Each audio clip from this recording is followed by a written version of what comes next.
Bob Goodlatte, Congressman from the 6th District of Virginia. Mr. Chairman, great to have you with us. Good morning, John. Good to be with you and your listeners. What is on everyone's mind right now, Mr. Chairman, is the ISIS situation. The Jordanian pilot, prisoner of war, burned alive in a cage. Haven't seen this since basically medieval times, the Dark Ages. President Obama yesterday going to the prayer breakfast talking about the Crusades in 600 AD. What's the deal here? Well, it is behavior that certainly is medieval, no question about it. But maybe the fortunate aspect of this is waking up people that needed to be awakened about what is going on, and the fact that the Jordanians are showing some determined response, I think, is a good sign. We should support that. The King of Jordan has said that, look, he's going to do everything he can to wipe them out. Do you believe that President Obama, Mr. Chairman, should come to Congress and ask for authorization of war or something? I do. I think our current authorizations for use of military force, which were written more than a decade ago, are out of date, and we need to be very careful what we authorize. But I do think that any president of the United States should ask for, and in the circumstance we're in, should receive authorization to use appropriate military force to deal with this really threat to our way of life, our freedom, because this is not just something going on in the Middle East. This is something that is spreading in every corner of the globe, and if we don't stand up to it, we're going to find a much worse problem to try to stand up to in the future. So I do agree with the members of Congress who've said the president needs a new authorization because the current one is old, and I'm prepared to look at alternatives that he might propose and we might respond with. And Mr. Chairman, talk to us about refunding Homeland Security and also Texas Congressman, your colleague, Chairman McCall's border security bill. That stalled. Where are we on this now? Well, first of all, the fact of the matter is the president's actions to exceed his constitutional authority in a very dramatic way by taking his pen and his cell phone and granting administrative amnesty to millions of people who are unlawfully present in the United States is in and of itself part of our national security problem, and we should recognize that that's very important. The problem we have is that while I am supportive of bills like his, and we're going to produce great bills out of the House Judiciary Committee dealing with interior enforcement, dealing with the problem we have with asylum fraud in this country, with the so-called catch and release program. People coming across the border, they don't try to evade the Border Patrol. They come to them and turn themselves in the expectation they're going to be released into the interior of the country, and that's exactly what is happening in most instances. And we also have to have electronic verification of employment, so that which is used, by the way, by 575,000 companies voluntarily and has a 99.7% initial accuracy rate. That is all a part of what needs to be done to secure our borders and stop illegal immigration, not just coming across the border, but coming over on plane flights and other, by boat and so on, coming in legally, right, and then overstaying. All of that's needed, but if you don't have a president who's going to enforce the law, it doesn't solve the problem. So the first thing is to stop the president. And the House passed a very good bill, funds completely Homeland Security appropriations so that the Border Patrol has the assets they need.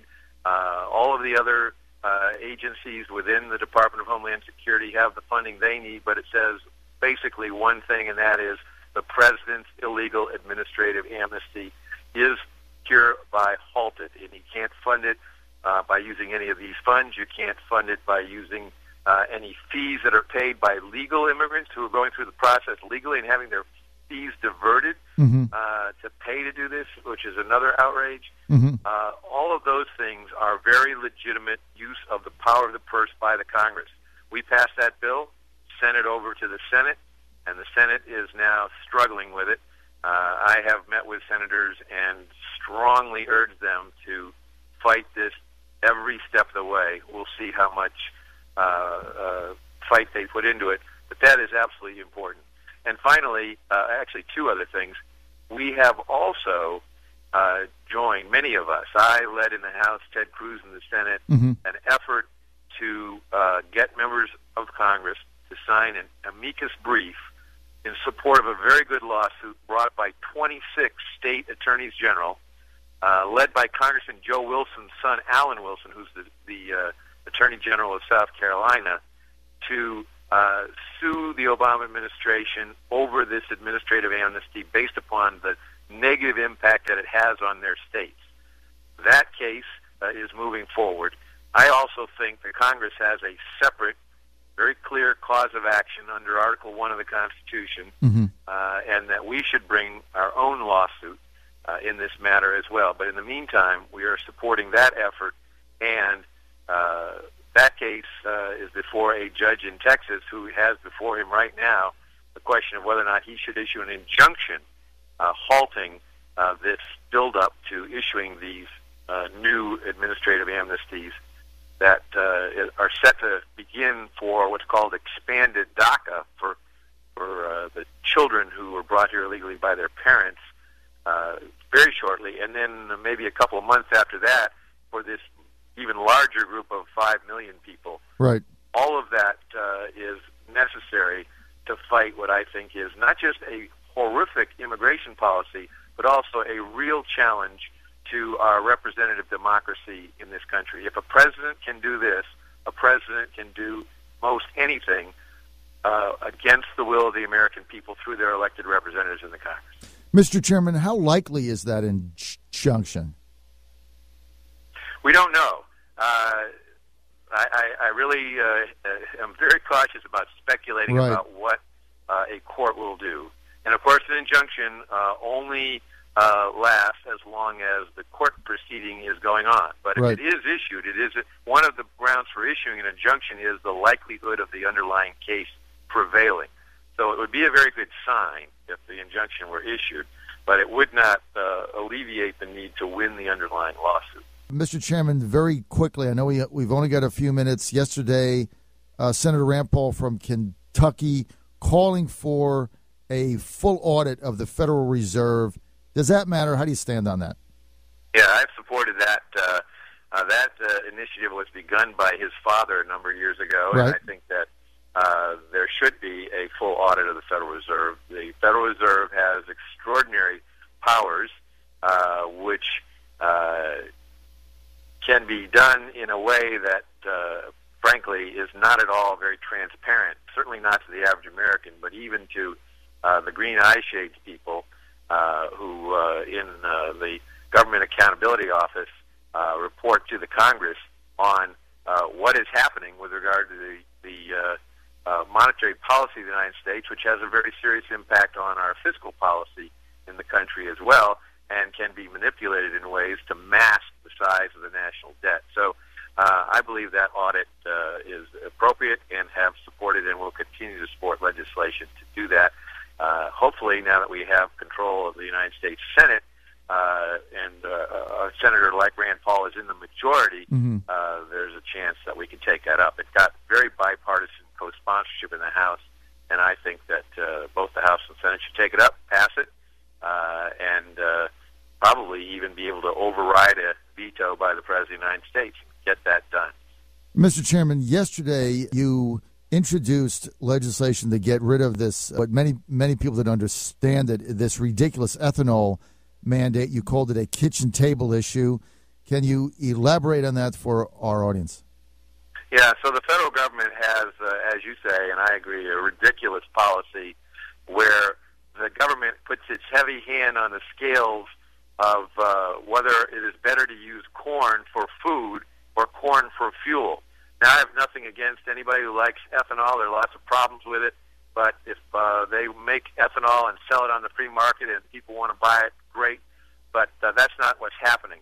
Right now, the government, with this renewable fuel standard, is mandating that each year more and more of our corn crop has to go to the production of ethanol, and the fuel companies have to buy the ethanol, and if they can't use it, which frankly, because of the increasing mileage that automobiles are getting and the fact that fuel consumption is not growing as fast as this mandate is going, a lot of it is not needed, and the companies are forced to buy credits for not using it, and the speculation on those credits on Wall Street has led to expansion of not only our food prices, because corn getting diverted for use by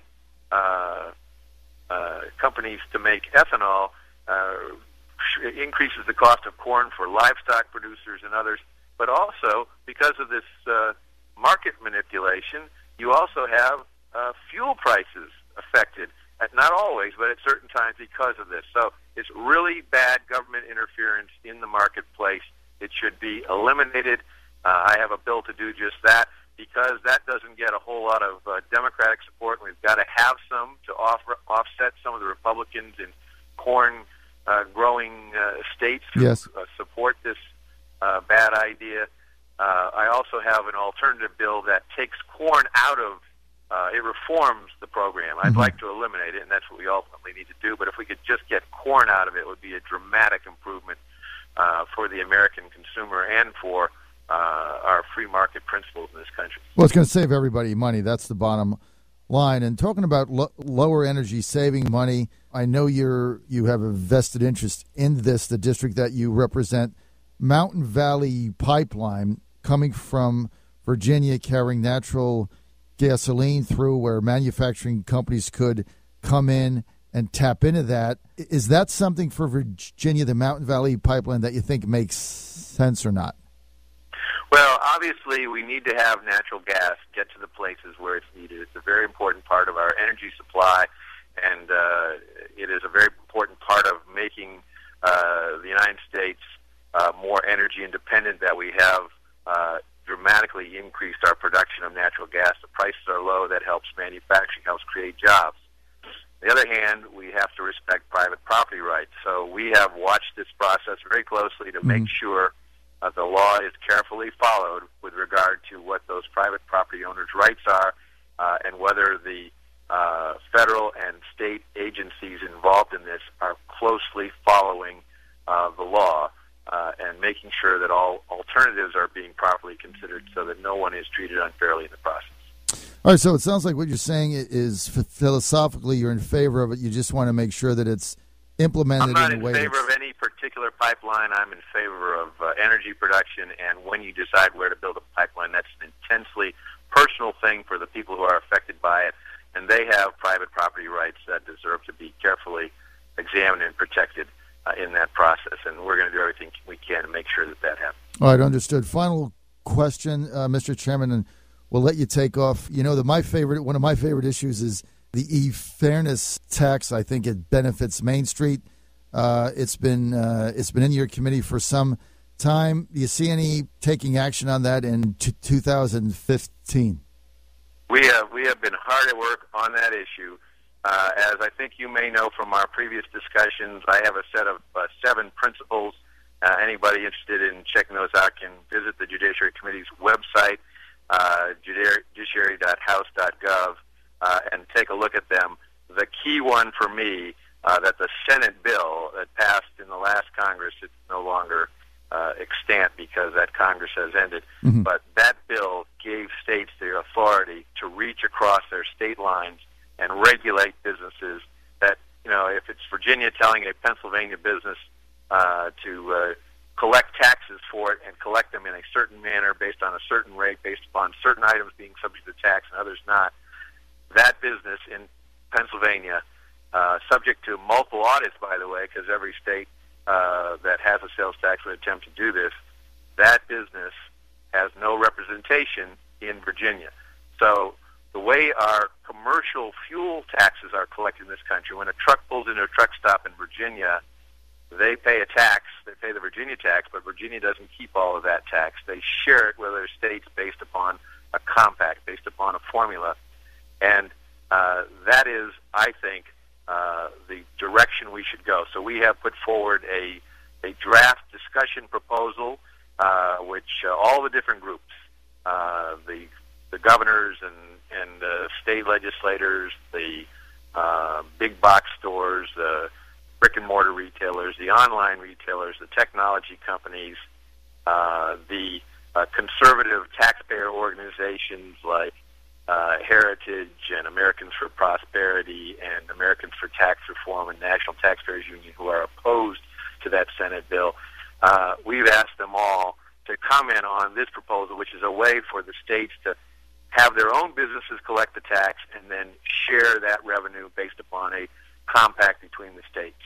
And we think that is a fairer, simpler way to do it for retailers, but we also believe, because they would only have one tax, just like a retail business in Virginia only has to worry about one tax when someone walks through the door.